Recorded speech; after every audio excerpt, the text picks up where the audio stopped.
No sign of Naraku here either. Kagome, what are you doing? I was cleaning out my backpack and I found all these fireworks. I brought them from home a while back to show you all, but I kind of forgot they were in here. Might as well check one to make sure they didn't get damp. Hey, how did you make that happen? This is called a sparkler. Isn't it so pretty?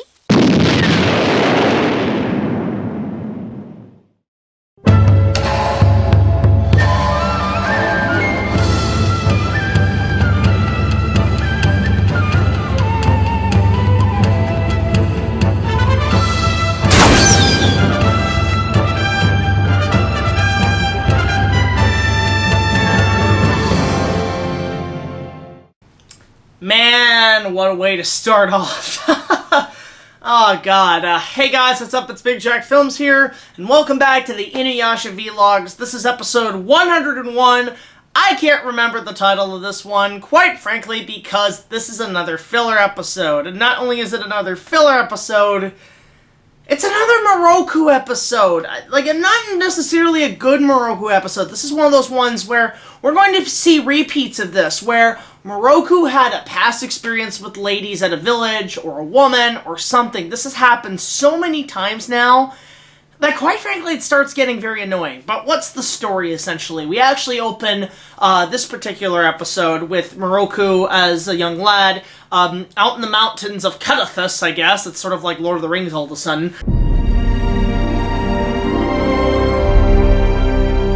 But anyway, he collapsed into a snowdrift, and this woman rescues him, and it's sort of a nice, heartfelt thing, and then it cuts to the present, where he's telling the story to Sango, who slaps him in the face because of a mosquito bite, which is rather funny. I mean, I wish it was Miyoga, but we haven't seen Miyoga in a while. But to the point, we're actually at a location where Moroku used to train, which is interesting. A little bit of back history on his quest to find Naraku at a very young age, about like 7 years ago, I think they said, was this time frame on this one. So, basically, apparently there's like this demon, the snow demon, that's causing an early winter throughout these parts of the land.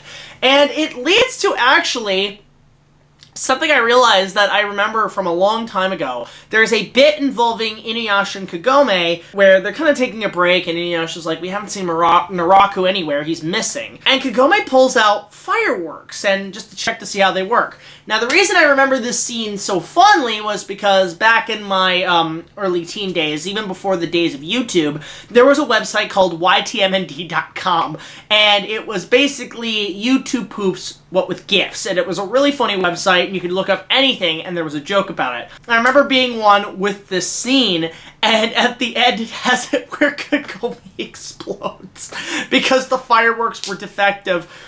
And it was relatively immature, it was dark, but it was funny in context. I found it to be really hilarious, but that's pretty much the only highlight of this episode, because you know the drill. You know, we see this woman who turns out to be a demon, giant monster of the week, kill it, end it, tragedy, that's it. There's not really much to say about this one.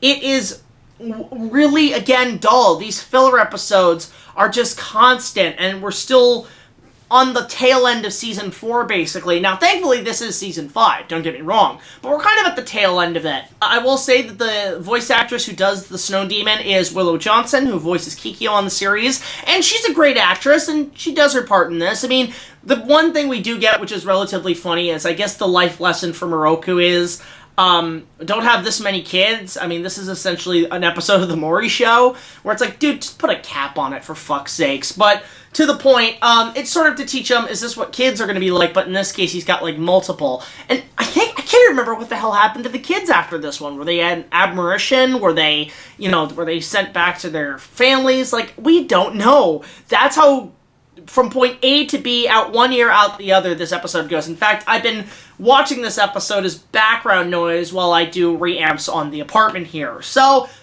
again, I know I'm kind of rambling on.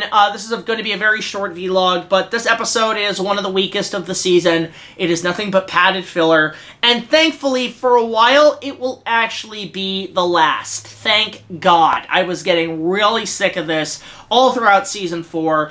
and it's just good to finally get back on track after this, because again, for those who don't know, this was essentially the studio trying to pad out the series until they could catch up with the manga and Takahashi could write a few chapters. And thankfully, next time we're getting into much better detail and storyline. So, this episode, 101, not worth it at all. This is pretty much a 3 out of 10. I would make it lower if it wasn't for that reminder of that hilarious GIF that I used to see back in the day. But other than that, skip this one. Kind of pointless, and move on with your day. So, thank you guys for watching this vlog. I know it's short, but I want to get this one out there before we get into the big storyline. So, if you want to go support our channel, go check out our Patreon. Just $1 more will get you access to all of our content, as well as other special features, and all your funds will go towards our show and a potential InuYasha fan film. So, until the next video, like, comment, subscribe. I'll see you guys later. This is BigJackFilms signing off, and tune in next time when we begin